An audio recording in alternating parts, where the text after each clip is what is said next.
Welcome to சரி த math friend. இன்றைக்கி நம்ம பார்க்கக்கூடிய கண்டென்ட் சாப்டர் என்னென்னா இன்டர்பொலேஷன் வித் அன்ஈக்குவல் இன்டர்வல்ஸ் நம்ம பார்க்க போகிறோம். ஓகேவா? இன்டர்பொலேஷன் வித் அன்ஈக்குவல் இன்டர்வல்ஸில் நம்மளுக்கு என்னெல்லாம் கண்டென்ட் அவைலபிளாக இருக்குது. ஸோ கண்டென்ட் என்னெல்லாம் இருக்குன்னா Lagrange's interpolation formula, interpolation method, அதில் கொஞ்சம் இன்வர்ஸ் இன்டர்பொலேஷனை பற்றி கண்டிப்பாக சொல்லி ஆகணும். அதுக்கப்புறம் நியூட்டன்ஸ் டிவைடட் டிஃபரன்ஸ் மெத்தட், அப்புறம் சிம்பிள் ப்ராப்ளம்ஸ். ஒரு ப்ராப்ளம் இதில் நான் டீல் பண்ணுறேன் கொஞ்சம் ஒரு தெரியறதுக்காக. ஓகேவா? So Lagrange's interpolation method, inverse interpolation, Newton divided difference, simple problems பற்றி இந்த கண்டென்ட்டில் நம்ம பார்க்க போகிறோம். ஸோ இன்டர்பொலேஷன் வித் அன்ஈக்குவல் இன்டர்வல்ஸில் எனக்கு ரெண்டு மெத்தட் இருக்குது. Lagrange's interpolation method and Newton divided difference மெத்தட்னு ரெண்டு மெத்தட் எனக்கு அவைலபிளாக இருக்குது. சரி, right. First Lagrange's interpolation method அல்லது லெக்ரான்ஜிஸ் இன்டர்பொலேஷன் ஃபார்முலானா என்னென்னு பார்க்கலாம். Let us assume the following set of values for x and y. எப்படி நம்ம ஈக்குவல் இன்டர்வல்ஸ்க்கு எப்படி சொன்னோமோ அதே மாதிரி தான் எக்ஸ் ஒய்னு ரெண்டு டேட்டாவை நான் எடுத்துக்கிறேன். x0, x1, x2 up to dot etc. xn, y0, y1, y2 up to dot etc. yn. Here the independent variable x0, x1, x2 up to dot etc. xn need not be equally spaced. முக்கியமான வார்த்தை need not be equally spacedனா equal இன்டர்வல்ஸில் இருக்கணுங்கிற necessity இல்லை. ஓகேவா? அங்கே சொல்லும் போது என்ன சொல்லுவோம், இன்டர்பொலேஷன் வித் ஈக்குவல் இன்டர்வல்ஸில் இருக்கும்போது என்ன சொல்லுவோம், ஈக்வி டிஸ்டன்ட், கண்டிப்பாக ஈக்வி டிஸ்டண்ட்டாக இருக்கணும். அப்படி இருந்தால் தான், கண்டிப்பாக அப்படிங்கிறது முக்கியம். ஈக்குவல் இன்டர்வல்ஸில் இருந்தால் தான் நான் நியூட்டன்ஸ் ஃபார்வர்ட் பேக்வேர்டாக நான் அப்ளை பண்ண முடியும். ஆனால் இங்கே என்ன வார்த்தை யூஸ் பண்ணுற மாதிரி NEET not be equally spaced. அப்போ ஏதோ ஒரு லூப் ஹோல் இருக்கிற மாதிரி ஒரு ஐடியா தெரியுதா? ஸோ அந்த லூப் ஹோல் என்னங்கிறது இந்த கண்டென்ட் முடிகிற எண்டில் நம்ம அந்த லூப் ஹோலை உடச்செறிஞ்சிடலாம். ஓகேவா?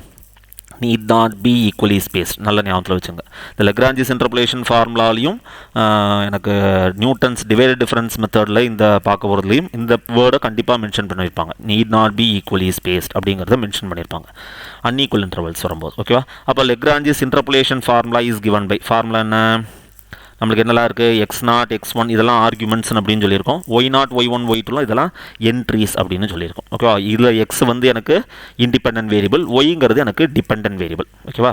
அப்போ y ஈக்குவல் டு ஃபார்முலா என்ன, y ஈக்குவல் டு ஃபஸ்ட்டு இதில் நான் என்ன விட்டுறணும், x0 விட்டுறணும்.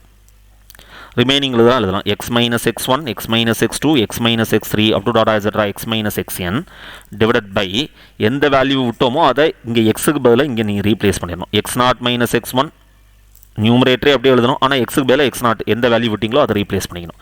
x0 minus x1, x0 minus x2, x0 minus x3 up to dot etcetera x0 minus xn into என்ன எழுதணும், y0ங்கிறத எழுதணும். ப்ளஸ் ஃபஸ்ட் இதில் x0 விட்ட மாதிரி இதே ஃபார்முலாவை நான் என்னலாம் செகண்ட் இதில் x1 விடணும். x மைனஸ் x0 அதுக்கப்புறம் என்ன வேல்யூ வரும், x minus x2, x minus x3 up to dot etcetera x minus xn divided by எந்த வேல்யூ நியூமரேட்டரில் விட்டோமோ அதை அப்படியே டினாமினேட்டரில் எக்ஸுக்கு பதிலாக ரீப்ளேஸ் பண்ணி எழுதிட வேண்டியது. x1 minus x0, x1 minus x2, x1 minus x3 up to dot etcetera x1 minus xn into எனக்கு என்ன இருக்குது, yn. அதை நம்ம சொல்லிடலாம். ஓகேவா? ரைட். ஓகே. அதே மாதிரி last value up to dot etcetera plus last value நான் என்ன செய்யணும், xn விட்டுறணும்.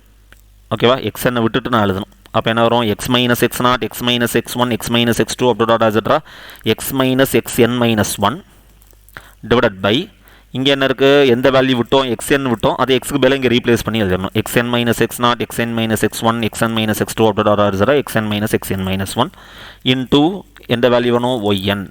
அதை எடுத்து இங்கே எழுதிடணும். ஓகேவா? ஸோ எத்தனை வேல்யூஸ், n வேல்யூஸ் கொடுத்துருந்தாங்கன்னா n வேல்யூஸ் வரையும் நான் எக்ஸ்பேண்ட் பண்ணணும். 4 வேல்யூ கொடுத்தா 4 வேல்யூ வரையும் ஃபார்முலா அதுக்கு தகுந்தாப்பில் எனக்கு மாற்றி எழுதணும். ஓகேவா? இது லெக்ரான்ஜிஸ் இன்டர்பொலேஷன் ஃபார்முலா. ஓகேவா? இங்கே லெக்ரான்ஜிஸ் இன்டர்பொலேஷன் ஃபார்முலாவில் எக்ஸ் வந்து எனக்கு இண்டிபெண்டன்ட் வேரியபிள், ஒய்ங்கிறது எனக்கு டிபெண்டன்ட் வேரியபிள். இப்போ இங்கே இன்டர்பொலேஷனில் தான் பார்த்துருக்கோம். இன்டர்பொலேஷன் என்ன பார்த்துருக்கோம், எக்ஸோட வேல்யூ ஏதாவது இந்த நம்ம ரேஞ்ச் x0லேருந்து xnக்குள்ளே ஏதாவது ஒரு வேல்யூஸ்க்கு தெரியாத வேல்யூஸ்க்கு அது கரஸ்பாண்டிங்காக ஒய்யோட வேல்யூஸை கண்டுபிடிக்கிறது எனக்கு இன்டர்பொலேஷன். இன்வர்ஸ் இன்டர்பொலேஷன், இன்வர்ஸ் இன்டர்பொலேஷனுங்கிற கான்செப்ட் என்ன, அப்படியே ரிவர்ஸ் இந்த வேல்யூவை நான் அஸ்யூம் பண்ணிக்கிறேன். ஓகேவா? இந்த இன்வர்ஸ் இன்டர்பொலேஷன் போகிறதுக்கு முன்னாடி இந்த எக்ஸாம்பிள் பாருங்கள். ஏஜ்னு ஒன்று கொடுக்குறேன், ஹைட்னு ஒரு இது தானே. 10 இயர்ஸ் ஆஃப் ஏஜில் அவனுடைய ஹைட் வந்து 120 சென்டிமீட்டர், 13 இயர்ஸ் ஆஃப் ஏஜில் 142 சென்டிமீட்டர், 15 இயர்ஸ் ஆஃப் ஏஜில் 155 சென்டிமீட்டர், 18 இயர்ஸ் ஆஃப் ஏஜில் 170 சென்டிமீட்டர், 20 இயர்ஸ் ஆஃப் ஏஜில் 175 சென்டிமீட்டர்னு டேட்டா எனக்கு கொடுத்துருக்கான். அப்போ இதில் எல்லாமே என்னது, இன்டர்வல் ஆஃப் டிஃப்ரென்ஸ் வந்து ஈக்குவல் இல்லை. இங்கே டிஃப்ரென்ஸ் வந்து எனக்கு 3 இருக்குது. 10க்கும் 13க்கும் 3 இருக்குது, 13க்கும் 15க்கும் 2 இருக்குது. அப்போது interval of difference is not equal. First observation அதுதான், இன்டர்வல் ஆஃப் டிஃபரன்ஸ் தான். இப்போ என்ன இதுவரை என்ன கேட்டிருந்தாங்க, சப்போஸ் 16 இயர்ஸ் ஆஃப் ஏஜில் இவனுடைய ஹைட் என்னன்னு கேட்டாங்கன்னா அதெல்லாம் இன்டர்போலேஷன் நார்மலாக உள்ளது. ஓகேவா? எக்ஸு கொடுத்துட்டு ஒய்யை கேட்குறாங்க. அப்போ எக்ஸுங்கிறது எனக்கு இண்டிபெண்டன்ட் வேரியபிள், ஒய்ங்கிறது எனக்கு டிபெண்டன்ட் வேரியபிள். இப்போ என்ன கேட்பாங்க, ஒய்யை கொடுத்துருவாங்க. 160 சென்டிமீட்டர் ஹைட் வந்து இவன் எந்த ஏஜில் இருக்கான்னு கேட்டால் அது இன்வர்ஸ் இன்டர்போலேஷன் பேர். ஒய்யை கொடுத்துட்டு எக்ஸை கேட்குறாங்க. அப்போ இங்கே ஒய் வந்து எனக்கு என்ன ஆயிரும், இண்டிபெண்டன்ட் வேரியபிளாக மாறிடும், எக்ஸுங்கிறது டிபெண்டன்ட் வேரியபிளாக மாறிடும். கரெக்டாக? அதான் டெஃபினேஷன் என்ன சொல்லியிருக்கோம், the process of finding the values of x corresponding to the value of y is called inverse interpolation. Here y will be treated as independent variable and x will be treated as dependent variable. ஓகேவா? என் left hand சைடில் எது எழுதுறியோ அது dependent variable, இல்லை right hand சைடில் எதெல்லாம் எழுதுறியோ அதெல்லாம் independent variable. சிம்பிளாக ஞாபகத்தில் வச்சுக்கணும். அப்போ எக்ஸ் ஈக்குவல் டு அதே ஃபார்முலா, லெக்ராஞ்சிஸ் இன்டர்போலேஷன் ஃபார்முலா தான். எக்ஸ் இருக்கிற இடத்துல ஒய்யை போட்டுக்க வேண்டியது, ஒய் இருக்கிற இடத்துல எக்ஸை மாற்றிக்க வேண்டியது. அந்த ஃபார்முலா அப்படியே வந்துடும். பாருங்கள், இங்கே எக்ஸ் ஒய் ஈக்குவல் டு நாங்கள் எழுதியிருப்போம், இங்கே x equal to x equal டுன்னு அங்கே எக்ஸ் மைனஸ் எக்ஸ் ஒன்னு எழுதிருப்போம். ஒய் நாட்டை விட்டுறணும். இங்கே y minus y one, y minus y two, y minus y three up to dot ஆச்சுரா y minus y n divide by எந்த வேல்யூ விட்டோமோ அதை ரீப்ளேஸ் பண்ணுவோம். Y naught minus y one, y naught minus y two, y naught minus y three up to dot ஆச்சுரா y naught minus y n into corresponding எக்ஸோட value x naught. Plus அதே இதில் அடுத்ததில் என்ன விடணும், ஒய் ஒன்று விட்டுறணும். Y minus y naught, y minus y one, y two, y minus y three up to dot ஆச்சுரா y minus y n divide by y one minus y naught, y one minus y two, y one minus y three up to dot ஆச்சுரா y one minus y n into எக்ஸோட value x one. அதேமாதிரி இன்னொன்று என்ன இருக்குது, last value எழுதும்போது y என்ன விட்டுறணும். Y minus y naught, y minus y one, y minus y two up to dot ஆச்சுரா y minus y n minus one whole divide by எந்த வேல்யூ விட்டோமோ அது ஒய்க்கு பதிலாக ரீப்ளேஸ் பண்ணிடணும். Y n minus y naught, y n minus y one, y n minus y two up to dot ஆச்சுரா y n minus one into என்ன இருக்குது X என். Equation ஒன்னை நம்ம லெக்ராஞ்சிஸ் இன்டர்போலேஷன் ஃபார்முலான்னு சொல்லுவோம். ஈக்குவேஷன் டூவை நம்ம இன்வர்ஸ் இன்டர்போலேஷன் ஃபார்முலான்னு யூஸ் பண்ணுவோம். Right, இன்னொரு கொஸ்டினும் சில பேருக்கு தோணலாம், சார் நியூட்டன்ஸ் ஃபார்வர்ட் பேக்வேர்டு வரும்போது இந்த இன்வர்ஸ் இன்டர்போலேஷனை பற்றி பேசலையேன்னு ஒரு ஐடியா வரலாம். ஓகேவா? ஸோ அதுக்கும் லாஸ்ட்லி கண்டென்ட்டு முடியும் போது நான் உங்களுக்கு சொல்கிறேன். ஓகேவா? இன்வர்ஸ் இன்டர்போலேஷனுங்கிறது அன்ஈக்குவல் இன்டர்வல்ஸ் வரும்போது மட்டும் இன்வர்ஸ் இன்டர்போலேஷன் சொல்கிறீங்களே, ஏன் ஈக்குவல் இன்டர்வல்ஸ் வரும்போது எனக்கு இன்வர்ஸ் இன்டர்போலேஷனை பற்றி ஏன் சொல்லலை அப்படிங்கிற ஒரு கான்செப்ட் இருக்கும். எல்லாத்துக்கும் ஒரே பதில் தான் கடைசியாக சொல்கிறேன். ஓகேவா? இந்த வீடியோ எண்டு வரையும் பாருங்கள். சரியா? கிளைமேக்ஸ் அங்கே தான் இருக்குது. ஓகேவா? நெக்ஸ்ட்டு நம்ம என்ன பார்க்க போகிறோம், நியூட்டன்ஸ் டிவைடட் டிஃபரன்ஸ் மெத்தட் அப்படிங்கிறத பார்க்க போகிறோம். ரெண்டாவது அன்ஈக்குவல் இன்டர்போலேஷன் வித் அன்ஈக்குவல் இன்டர்வல்ஸில் எனக்கு ரெண்டாவது இது என்ன இருக்குது, Newton's divided difference method. First ஒன்று Lagrange's interpolation method. Right, Newton's divided difference method, Newton divided difference formula டேரெக்டாக போக முடியாது. அதுக்கு முன்னாடி நம்ம சில விஷயங்கள் டெஃபினிஷன் பார்க்க வேண்டியது. இந்த நியூட்டன் டிவைட் இந்த சைடில் மென்ஷன் பண்ணியிருக்கு, இதுக்கு பேர் என்னென்னா நியூட்டன் டிவைடட் டிஃபரன்ஸ் ஆப்பரேட்டர்னு பேர். எப்படி நியூட்டன்ஸ் ஃபார்வேர்டுக்கு டெல்டா, நியூட்டன்ஸ் பேக்வேர்டுக்கு டெல் அப்படிங்கிற ஆப்ரேட்டர் நம்ம யூஸ் பண்ணுறோமோ, நியூட்டன் டிவைடட் டிஃபரன்ஸ் மெத்தடுக்கு எனக்கு ஆப்ரேட்டர் வந்து ட்ரையாங்கிள் போட்டு நடுவில் ஒரு கோடு போட்டு கொஞ்சம் எழுத்து விட்டிங்கன்னா அதுதான் ஆப்ரேட்டர். ரைட், டெஃபினேஷன் அங்கே ஃபார்வர்டு ஆப்ரேட்டர் நம்ம சொன்னோம் இல்லையா, டெல்டா ஒய் நாட்னா டெல்டா ஒய் நாட்னு சொன்னோம், y one minus y naught அடுத்த வேல்யூ மைனஸ் இந்த வேல்யூ. அதேமாதிரி டெல் ஒய் த்ரீனா நான் சொல்லுவேன் இந்த value y three minus y two இந்த வேல்யூ மைனஸ் முந்தின வேல்யூ. அதே மாதிரி இங்கே எனக்கு first order divide difference operator நான் சொல்லி ஆகணும். அப்போ first order divide difference for f of x, அதாவது ஒய்க்கு ஃபார் த ஆர்குமெண்ட்ஸ் எதுக்கு நான் டிஃபைன் பண்ணுறேன், ரெண்டு ஆர்குமெண்ட்ஸ்க்கு தான் டிஃபைன் பண்ண முடியும். First order x naught comma x one is denoted by, எப்படி டினோட் பண்ணுறோம், f of x naught comma x ஒன்னு டினோட் பண்ணலாம், இல்லைனா Newton divided difference operator of f of x naught with respect to x one அப்படின்னு சொல்லலாம்.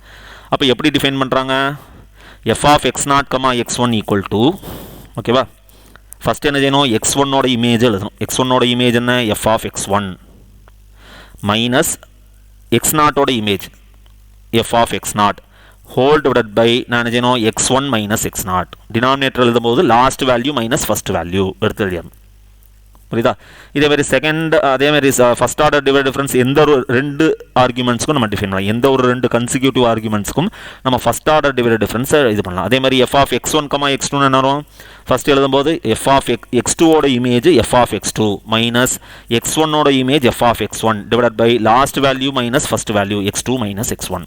இதே மாதிரி எந்த ஒரு எவ்வளோ வேல்யூஸ் கொடுத்தாலும் ஃபஸ்ட் ஆர்டர் டிவைட் டிஃபரன்ஸ் எடுத்து.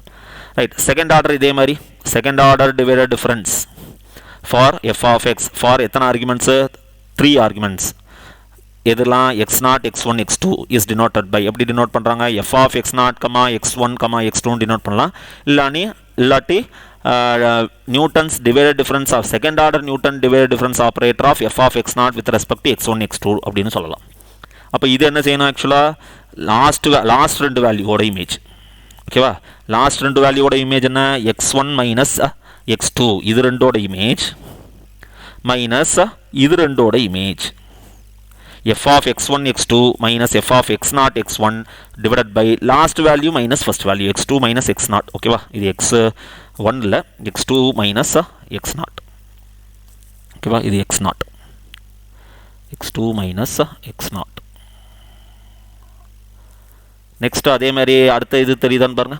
அடுத்த வேல்யூ ஒன்று சொல்லியிருக்கோம் செகண்ட் ஆர்டர் அதே மாதிரி x1 x2 x3 இதுக்கு நான் டிஃபைன் பண்ணும்போது எனக்கு எப்படி டிஃபைன் பண்ணுறாங்க இதுக்கு டிஃபைன் பண்ணும்போது எனக்கு f of x1, x2, x3ங்கிறது define பண்ணும்போது எனக்கு எப்படி டிஃபைன் பண்ணுறாங்க f of x2, x3 இது ரெண்டோடது minus f of x1, x2 f of x1, x2 என்ன f of x1, x2 divided by x3 minus x1 இதை டிஃபைன் பண்ணிக்கலாம் ஓகேவா. ஸோ இதே மாதிரி நம்ம எல்லாத்தையுமே நம்ம டிஃபைன் பண்ணுறதை நம்ம பண்ணலாம் இங்கே பண்ணுறது. அதே மாதிரி third order fourth order divide difference table இதே மாதிரி define f of x0, x1, x2, x3 என்ன வரும் பாருங்க. அப்போ என்ன செய்யணும் லாஸ்ட் மூணோட இமேஜ் ஓகேவா. f of x1, x2, x3 minus f of x0, x1, x2 divided by last value minus first value x3 minus இது x0 சரி x1 இல்லை x3 மைனஸ் x0 ஓகேவா. x0 மாற்றி எழுதிக்கிங்க ஓகேவா. x3 மைனஸ் x0 ஓகேவா right. So இதே மாதிரி அதே மாதிரி தேர்ட் ஆர்டர் டிவைட் டிஃபரன்ஸ் இது பண்ணலாம் ஃபோர்த் ஆர்டர் டிவைட் டிஃபரன்ஸ் இது பண்ணலாம் ஃபிஃப்த் ஆர்டர் இதே மாதிரி எல்லா ஆர்குமெண்ட்ஸ்க்கும் நான் பண்ணலாம் ஓகேவா. ஸோ இதுதான் இதோடைய ஃபார்முலா ஓகேவா. ஸோ இந்த பேசிக்கு ஃபஸ்ட் ஆர்டர் செகண்ட் ஆர்டர் அப்போ ஃபஸ்ட் ஆர்டர் டிவைட் டிஃபரன்ஸ் நான் இது பண்ணணும்னா ரெண்டு ஆர்குமெண்ட்ஸ் கண்டிப்பாக தேவை. செகண்ட் ஆர்டர் டிவைட் டிஃபரன்ஸ் பண்ணணும்னா 3 ஆர்குமெண்ட்ஸ் எனக்கு தேவை. தேர்ட் ஆர்டர் டிவைட் டிஃபரன்ஸ் தேவைன்னா 4 ஆர்குமெண்ட்ஸ் எனக்கு தேவை ஓகேவா right. So properties of divided difference என்னெல்லாம் properties the value of any divided difference is independent of the order of the arguments.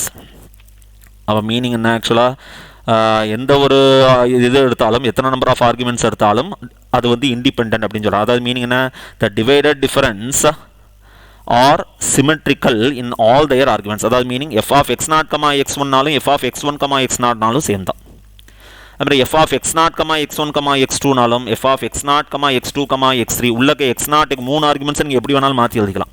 எப்படி கண்டுபிடிச்சாலும் answer சேமாக தான் இருக்குங்கிறான். அதுதான் என்ன சொல்கிறான் சிமெட்ரிக்கலாக இருக்கும். அதாவது the value of any divided difference is independent of the order of the arguments அப்படின்னு சொல்கிறான். First property. செகண்ட் ப்ராப்பர்ட்டி என்ன the nth divided difference of a polynomial of degree n are constant. அப்போது டிகிரி n இருக்கக்கூடிய பாலினாமியலுக்கு nth order divide difference கண்டுபிடிச்சா அது கண்டிப்பாக எப்படி இருக்குங்கிறான் கான்ஸ்டன்ட். அதாவது Newton divide difference operator of nth order Newton divide difference operator of x power n அதோடைய வேல்யூ என்ன இருக்கும் 1 கான்ஸ்டன்ட் அப்படியே இருக்கும். The operator Newton divide difference operator வந்து லீனியராக இருக்கும். அடுத்த ப்ராப்பர்ட்டி இதுதான். அதாவது என்ன அர்த்தம் Newton divide difference operator of alpha into f of x plus beta into G of எக்ஸ்னு இருந்தால் தனித்தனியாக அப்ளை பண்ணிக்கலாம். அதுதான் லீனியர்னு. Alpha into Newton divide difference operator of f of x plus beta into Newton divide difference operator of g of எக்ஸ்னு நான் mention பண்ணிக்கலாம். அதுக்கு பேர் தான் லீனியர்னு அர்த்தம் ரைட். நியூட்டன் டிவைடட் டிஃபரன்ஸுக்கு வரலாம். ஃபார்முலா அடுத்தது இது பார்க்கணும். First order second order difference table divide difference operator பற்றி நம்ம பார்த்துட்டோம். நியூட்டன் டிவைட் டிஃபரன்ஸ் ஃபார்முலாங்கிறது அதே மாதிரி கன்சிடர் த ஃபாலோயிங் டேட்டா என்ன கண்டுபிடிங்கன்னா எக்ஸ்னு ஒரு டேட்டாவை எடுத்துக்கிறேன் ஒய்னு ஒரு டேட்டா எடுத்துக்கிறேன். ஒய்னாலும் எஃப் ஆஃப் எக்ஸ்னாலும் ஒரே மாதிரி தான். x0 x1 x2 x3 up to dot etcetera xn. இது வந்து y0 y1 y2 y3 up to dot etcetera yn சொல்லலாம். இல்லைன்னா f of x0 f of x1 f of x2 up to dot etcetera f of xn சொல்லலாம்.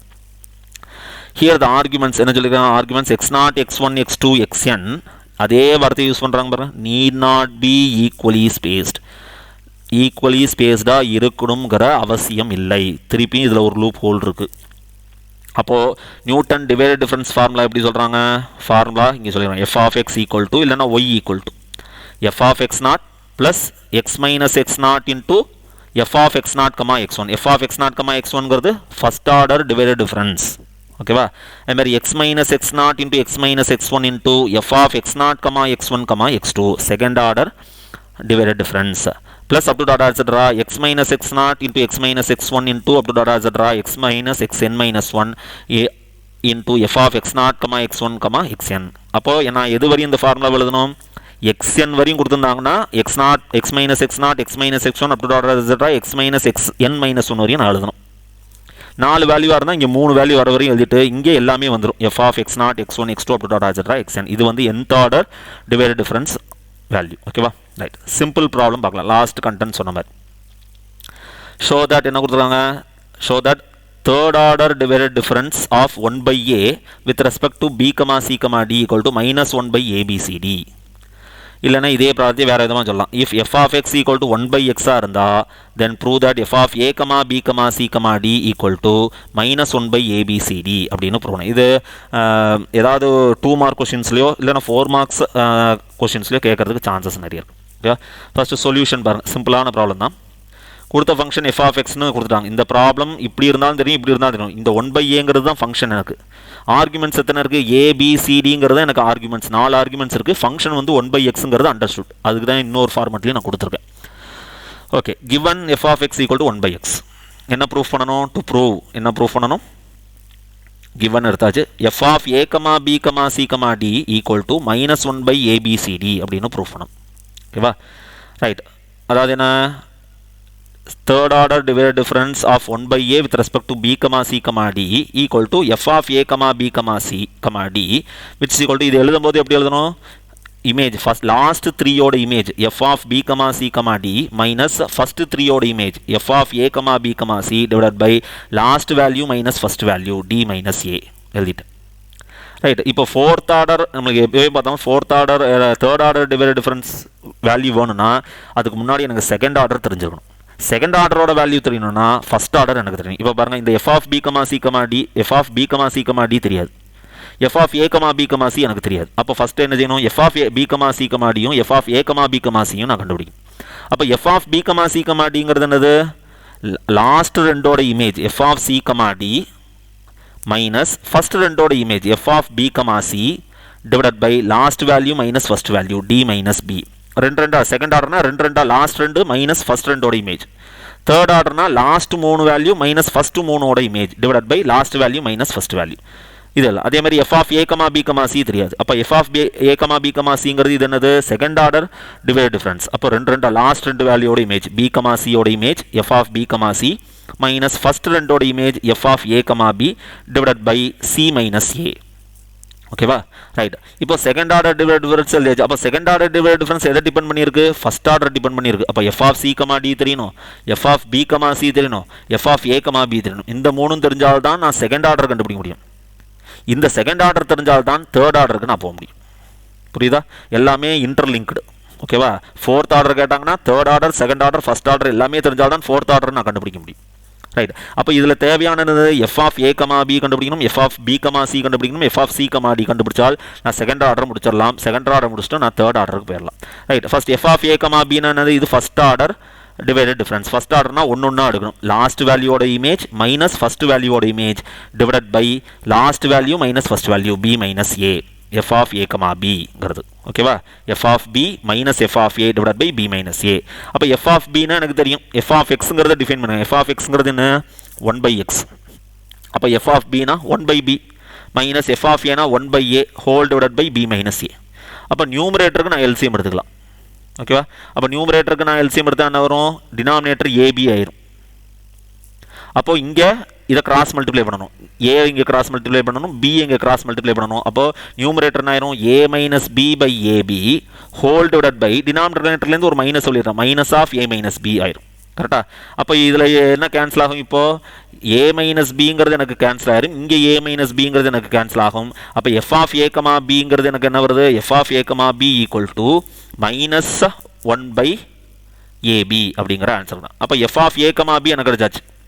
கரெக்டா? இந்த value எனக்கு தெரியும். இப்போ f of b comma c f of C comma டியை நம்ம சிமிலர்லின்னு போட்டலாம். இதே ஆன்சர் தான். F of b comma c போட்டால் வரும் மைனஸ் 1 பை பிசி. இங்கே ஏபின்னு இருந்தால் மைனஸ் 1 பை ஏபி, பிசின்னு இருந்தால் மைனஸ் 1 பை பிசின்னு எழுதிடலாம். அதே மாதிரி f of C comma D என்ன எழுதலாம்?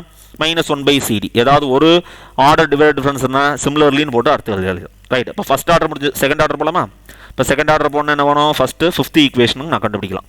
அப்போ f of b comma C comma d. அப்போ fifth equation becomes f of b comma C comma டிங்கிறது என்னது? செகண்ட் ஆர்டருங்கிறதுனால ரெண்டா இது பண்ணணும். லாஸ்ட் ரெண்டோட image f of C comma d minus f of b comma c divided by last value minus first value d minus b. அப்போ f of C comma டின்னு என்ன இங்கே இருக்கா? Minus 1 by c d minus f of b comma சிங்கிறது minus 1 by b c divided by d minus b.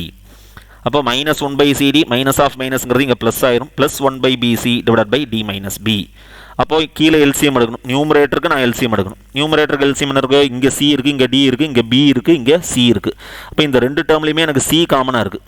அப்போ LCM என்ன வரும்? பிசிடிங்கிறது LCM. அப்போ இங்கே இல்லாத டேர்ம் என்ன? பி. பிஏ இங்கே கிராஸ் மல்டிப்ளை பண்ணணும். இங்கே இல்லாத டேர்ம் என்னது? டி. அது இங்கே கிராஸ் மல்டிப்ளை. அப்போ மைனஸ் பி ப்ளஸ் டி அப்படின்னு வரும். அப்போ மைனஸ் பி ப்ளஸ் டினா அப்போ இதில் என்ன ஆகும்? மைனஸ் பி ப்ளஸ் டியும் இங்கே டி மைனஸ் பியும் எனக்கு கேன்சல் ஆயிடும். இது மைனஸ் பி ப்ளஸ் டிங்கிறது டி மைனஸ் பி தான். அப்போ ஆன்சர் என்ன? F of b comma C comma டியோட ஆன்சர் எனக்கு என்ன வருது? 1 பை பிசிடிங்கிறது என்னுடைய ஆன்சர். அப்போ அதே மாதிரி f of A comma B comma c equation 6 என்ன ஆயிரும்? ஈக்குவேஷன் 6 வேணுமா? 6 வேணும். F of A comma B comma c சிமிலர்லின்னு எழுதிடலாம். ஒரு செகண்ட் ஆர்டர், ஒரு ஃபஸ்ட் ஆர்டர், ஒரு தேர்ட் ஆர்டர் தெரிஞ்சால் அதில் எத்தனை செகண்ட் ஆர்டர் பண்ணாலும் அது சிமிலர்லின்னு போட்டுடலாம். அப்போ f of A comma B comma சியோட வேல்யூ என்ன? 1 பை ஏபிசி. இங்கே இருக்கக்கூடிய வேல்யூ அப்படி விடுங்க. இப்போ ஈக்குவேஷன் 4க்கு நான் போகலாம். ஈக்குவேஷன் 4 என்ன? இதுதான் மெயினாக கண்டுபிடிக்க வேண்டியது. தேர்ட் ஆர்டர் டிவைட் டிஃபரன்ஸ் தான் f of A comma B comma C D தான் நான் ப்ரூவ் பண்ணணும். ஓகேவா? அப்போ ஃபோர்த் ஈக்குவேஷனை எடுத்து எழுதிக்கிறேன். அப்போ f of A comma B comma C comma D equal to third ஆர்டருங்கிறதுனால 3 இது பண்ணணும். இப்போ லாஸ்ட் 3 வேல்யூவோட image b comma C comma d f of b comma C comma d minus first 3ஓட image f of A comma B comma c whole divided by last value minus first value d minus a. அப்போ விட்ஸ் equal to f of b comma C comma D நான் கண்டுபிடிச்சிருக்கேன். அப்போ 1 by PCT இங்கே இருக்குது, அதை எழுதிக்கிறேன். Minus 1 by a b c whole divided by d minus a. ஓகேவா? அப்போ நியூமரேட்டருக்கு நான் எல்சிஎம் கண்டுபிடிக்கணும். 1 by BCD minus 1 by ABC. அப்போ இங்கே இருக்குது BCD இருக்குது, இங்கே ABC இருக்குது. அப்போ இங்கே BC ரெண்டுத்துலையுமே காமனாக இருக்குது. அப்போ இங்கே நான் எல்சிஎம் என்ன வரும்? ABCDங்கிறது எனக்கு எல்சிஎம் ஆயிரும். அப்போ இங்கே இல்லாத டேர்ம் என்ன? ஏ. அப்போ இது ஏவை இங்கே கிராஸ் மல்டிப்ளை பண்ணிக்கணும். இங்கே இல்லாத டேர்ம் என்ன? டி. அதை நான் இங்கே கிராஸ் மல்டிப்ளை பண்ணிக்கணும். அப்போ a minus d by a b c d whole divide by டினாமினேட்டர்லேருந்து ஒரு மைனஸ் வெளியில் எடுத்துறேன். ஏ மைனஸ் டி வரும். அப்போ இதில் எது கேன்சல் ஆகும்? இந்த ஏ மைனஸ் டியும் இந்த ஏ மைனஸ் டியும் எனக்கு கேன்சல் ஆகும். அப்போ ஆன்சர் எனக்கு என்ன வரும்? ஆக்சுவலாக f of A comma B comma C comma D equal to 1 minus 1 by ஏபிசிடின்னு கிடச்சிடும். அப்போ இதுதான் நான் ப்ரூவ் பண்ணணுமா? third order divided difference operator of f of 1 by a with respect to b comma c comma d equal to f of a comma b comma c comma d equal to minus 1 by abcd. இது third order. 2 mark கொஷின்ஸில் கேட்கணும்னா second ஆர்டரோடு நிப்பாட்டிக்கலாம், இல்லைனா first ஆர்டரோடு நிப்பாட்டிக்கலாம். இல்லைனா third ஆர்டரில் ஏதாவது ஒரு value f of A comma B comma சிஏ கண்டுபிடின்னு சொல்லலாம். சரியா? 2 மார்க் கொஷின்ஸில் கேட்கலாம். இப்போ இதை கேட்டானா ஒரு 6 மார்க் கொஷின்ஸில் கேட்டால் கேட்கலாம். Okay right. இப்போது இந்த 3 ப்ராப்ளம்ஸ் 3 கண்டென்ட் பார்த்தோம். லெக்ராஞ்சிஸ் இன்டர்போலேஷன் ஃபார்முலா பார்த்தோம், இன்வர்ஸ் இன்டர்போலேஷனை பற்றி பார்த்துருக்கோம், நியூட்டன் டிவைட் டிஃபரன்ஸ் மெத்தடில் first order divide difference operator, second order divide difference operator, third order divide difference operator பற்றி பார்த்துருக்கோம். அப்புறம் நியூட்டன் டிவைட் டிஃபரன்ஸ் ஃபார்முலா பற்றி பார்த்துருக்கோம், ஒரு சிம்பிள் ப்ராப்ளத்தை பார்த்துருக்கோம். ரைட். இப்போது ரிமார்க்ஸுக்கு வரேன். ஓகேவா? லாஸ்ட்டு சில விஷயங்களை உடைக்கிறோம்னு சொன்னோம் இல்லையா, அந்த கான்செப்ட்டுக்கு வரேன். ரைட். இப்போது எனக்கு டிவைடட் டிஃபரன்ஸுங்கிறது ஒரு கான்செப்ட் இருக்குது, அதுக்கப்புறம் ஃபார்வர்ட் டிஃபரன்ஸுங்கிற ஒரு இது ரெண்டுத்துக்கு என்ன ரிலேஷன் இருக்குது? What is the relation? இது மெயினான இம்பார்ட்டண்ட்டான ரிசல்ட். சில சமயம் ஏதாவது ஒன்று ஃபார்வர்ட் ஆப்ரேட்டரை கொடுத்துட்டு டிவைட் டிஃபரன்ஸ் வேல்யூவை கண்டுபிடின்னு சொல்லி 1 மார்க் கொஷின்ஸில் கேட்கலாம். அதாவது nth order divide difference of f of x naught equal to nth order forward difference of f of x naught by n factorial into h power n. ஏதாவது ஒரு values கொடுத்துட்டு நம்மளுக்கு Newton divide difference வேல்யூவை கேட்கலாம். இந்த ரிலேஷனை ஞாபகத்தில் வச்சுங்க. ஓகேவா? இது ஏதாவது 1 வேர்ட் கொஷின்ஸில் கேட்கலாம். இல்லைனா செகண்ட் ஆர்டர் ஃபார்வர்டு வேல்யூ கொடுத்துட்டு செகண்ட் ஆர்டர் டிவைட் டிஃபரன்ஸோட வேல்யூவை எனக்கு கேட்கலாம். ரைட்டா? ஓகே. இப்போ செகண்ட் கண்டென்ட் வாங்க. In interpolation with equal intervals both Lagrange's and Newton divide difference we mentioned that the arguments x0, x1, x2 up to xn என்ன mention பண்ணியிருக்கோம்? need not be equally spaced mention பண்ணியிருக்கோம். எதுக்கு இந்த need not பின்னு சொல்கிறோம்? அங்கே வரும்போது forward பேக்வேர்டில் வரும்போது ஈக்விடிஸ்டண்ட்டாக தான் இருக்கணும், இருந்தால்தான் செய்ய முடியுங்கிறான். ஆனால் இங்கே வரும்போது நீட் நாட் பி ஈக்குவலி ஸ்பேஸ்டுங்கிறான். அப்போ அதில் என்ன லூப் ஹோல் இருக்குது அப்படின்னு பார்த்தோம்னா அதோட மீனிங் என்னென்னு பாருங்கள். Both Lagrange's interpolation and Newton divided difference can be applied for equal intervals. Equal intervalsக்கும் இந்த மெத்தடை அப்ளை பண்ணலாம். புரியுதா? So need not be equally ஸ்பேஸ்னா அப்போ இருக்கணுங்கிற நெசசிட்டி இல்லைன்னு அர்த்தம். ஈக்குவலி ஸ்பேஸ்டு இருந்தாலும் நான் லெக்ராஞ்சிஸ் இன்டர்போலேஷன் நியூட்டன் டிவைடட் டிஃபரன்ஸை நான் யூஸ் பண்ணலான்னு அர்த்தம். அப்போது இப்போ ஓவராலாக நான் இது பண்ணும்போது உங்களுக்கு என்ன தெரியுது? ஆக்சுவலாக எனக்கு இன்டர்போலேஷன் வித் ஈக்குவல் இன்டர்வல்ஸாக இருந்தால் எனக்கு 2 மெத்தடு தான் இருக்குது. Newton's forward and Newton's backward. கண்டிப்பாக அது ஈக்வி டிஸ்டண்ட்டாக தான் இருக்கணும். இன்டர்போலேஷன் வித் அன்ஈக்குவல் இன்டர்வல்ஸ்க்கு எனக்கு 2 மெத்தட் சொல்லியிருக்கோம். என்னெல்லாம் சொல்லியிருக்கோம்? Lagrange's interpolation and Newton's divided difference சொல்லியிருக்கோம். இப்போ இன்னொரு கான்செப்ட் இந்த ரிமார்க்ஸ்னால எனக்கு என்ன கிடைச்சிருது? ஆக்சுவலாக அப்போது ஈக்குவல் இன்டர்வல்ஸாக இருந்தால் ஃபார்வேர்டும் யூஸ் பண்ணலாம், பேக்வேர்டும் யூஸ் பண்ணலாம், லெக்ராஞ்சிஸ் யூஸ் பண்ணலாம், அதுக்கப்புறம் நியூட்டன் டிவைடட் டிஃபரன்ஸும் யூஸ் பண்ணலாங்கிற ஒரு ஐடியா கிடைச்சிது. அந்த அதுக்கு தான் அந்த நீட் நாட் பி ஈக்குவலி ஸ்பேஸில் இருக்கக்கூடிய அந்த இது. அப்போது ஈக்குவல் இன்டர்வல்ஸாக இருந்தால் இப்போ எனக்கு எவ்வளோ மெத்தட் இருக்குது? 4 மெத்தட் இருக்குது. அன்ஈக்குவல் இன்டர்வல்ஸ் இருந்தால் எனக்கு லெக்ராஞ்சிஸும் நியூட்டன் டிவைடட் டிஃபரன்ஸ் மட்டும்தான் அப்ளை பண்ண முடியும். ஆனால் ஈக்குவல் இன்டர்வல்ஸாக இருந்தால் 4 மெத்தடுமே நீங்கள் அப்ளை பண்ணி பாருங்கள். Suppose simple say for example ஏதாவது ஒரு ஈக்குவல் இன்டர்வல்ஸ் ப்ராப்ளம் எடுத்துகிட்டு அதை 4 மெத்தட்லையுமே இல்லைன்னா 4 பேர் சேர்ந்துக்குங்க. 4 பேர் சேர்ந்துட்டு 4 பேரும் ஒவ்வொரு மெத்தடில் செய்யுங்க. 4 பேரும் ஒவ்வொரு மெத்தடில் செஞ்சுட்டு கடைசியில் போய் பார்த்தீங்கன்னா ஆன்சர் எல்லாத்துக்குமே சேமாக தான் வரும். ஈக்குவல் இன்டர்வல்ஸ்க்கு 4 மெத்தடுமே இதை அப்ளை பண்ணலாம். ஸோ இதுதான் முக்கியமான ரிசல்ட் இதில் இருக்கக்கூடிய மார்க். ஓகேவா? ஸோ இந்த ரிமார்க்கை கொஞ்சம் கேர்ஃபுல்லாக ஞாபகத்தில் வச்சுங்க. ஓகேவா? ஸோ இன்டர்போலேஷன் வித் ஈக்குவல் இன்டர்வல்ஸ்க்கு 4 மெத்தட் இருக்குது. அன்ஈக்குவல் இன்டர்வல்ஸ்க்கு லெக்ராஞ்சிஸ் நியூட்டன் டிவைடட் டிஃபரன்ஸ் மெத்தடை விட்டால் வேறு எதுவும் கிடையாது. அதே மாதிரி இன்னொன்று சொல்லும்போது இன்வர்ஸ் இன்டர்போலேஷன் சொன்னோம். இன்வர்ஸ் இன்டர்போலேஷன் ஏன் வந்து எனக்கு ஃபார்வர்ட் பேக்வேர்டில் சொல்லன்னு சொன்னோம். அதுக்கும் இதுதான் சேம் ரீசன். அப்போ ஈக்குவல் இன்டர்வல்ஸாக இருந்தால் லெக்ராஞ்சிஸ் இன்டர்போலேஷன் அப்ளை பண்ணலாம்னா ஈக்குவலாக இருந்தாலும் அன்ஈக்குவலாக இருந்தாலுமே நான் இன்வர்ஸ் இன்டர்போலேஷனுக்கு அந்த ஃபார்முலாவே நான் யூஸ் பண்ணிக்கலாம். தனித்தனியாக ஒவ்வொரு ஃபார்முலாவை நான் டிஃபைன் பண்ணவும் தேவை. அப்போ இன்வர்ஸ் இன்டர்போலேஷனும் நீங்கள் என்ன செஞ்சுக்கலாம்? ஈக்குவல் இன்டர்வல்ஸில் ஒய்யோட வேல்யூவை கொடுத்துட்டு எக்ஸோட வேல்யூ கேட்டாலும் ஈக்குவல் இன்டர்வல்ஸில் இன்வர்ஸ் இன்டர்போலேஷனை யூஸ் பண்ணிக்கலாம். ஸோ 2 கேள்விக்குண்டான பதிலை இப்போ உங்களுக்கு கடைசியாக நான் சொல்லிட்டேன். ஓகேவா? ஸோ இந்த கண்டென்ட்டில் நம்ம இன்டர்போலேஷன் வித் அன்ஈக்குவல் இன்டர்வல்ஸில் ஃபார்முலா என்ன, அந்த ஆப்ரேட்டரோட டெஃபினேஷன் என்ன, சிம்பிள் ப்ராப்ளம்ஸு, சில ரிமார்க்ஸை நம்ம சொல்லியிருக்கோம். அடுத்த டாபிக் நம்ம என்ன பார்க்க போகிறோம்னா நெக்ஸ்ட் டாப்பிக்கில் நம்ம இதுக்கு ரிலேட்டடாக இருக்கக்கூடிய ப்ராப்ளம்ஸை நம்ம பார்க்கணும். ஓகேவா? ஸோ அந்த ப்ராப்ளம்ஸும் நமக்கு கொஞ்சம் முக்கியம். என்ன problems? 4.3.1 problems on interpolation with unequal இன்டர்வல்ஸை பற்றி நம்ம படிக்க போகிறோம். அந்த அன்ஈக்குவல் இன்டர்வல்ஸில் மோஸ்ட் ப்ராபப்லி நம்ம பார்க்கக்கூடியது லெக்ராஞ்சிஸ் இன்டர்போலேஷனை பற்றி பார்க்க போகிறோம். டைம் ரெக்குவயர்மெண்ட்டு இல்லைனா இது இருந்ததுன்னா நியூட்டன் டிவைடட் டிஃபரன்ஸை அடுத்த வீடியோலேயே சொல்லலாம். இல்லைனா அதுக்கு அடுத்த வீடியோவில் நம்ம நியூட்டன் டிவைடட் டிஃபரன்ஸை பற்றி சொல்லலாம். ஓகேவா? சப்போஸ் இதில் ஏதாவது உங்களுக்கு இந்த கண்டென்ட்டில் சார் இன்னும் புரியலை சார், இந்த கண்டென்ட் எனக்கு வந்து ரொம்ப டவுட்டாக இருக்குது, கிளியராக கிளாரிஃபை ஆகலை, இல்லைனா உங்களுக்கு இந்த கண்டென்ட் சொல்லி கொடுத்தது பிடிச்சிருந்தது அப்படின்னா you always feel free to clarify your doubts and queries. இந்த லிங்க்கில் நீங்கள் வந்து உங்களுடைய குவரிஸ், கமெண்ட்ஸ் எல்லாத்தையுமே நீங்கள் இது பண்ணலாம். ஓகேவா? ஓகே, தேங்க்யூ, பாய்.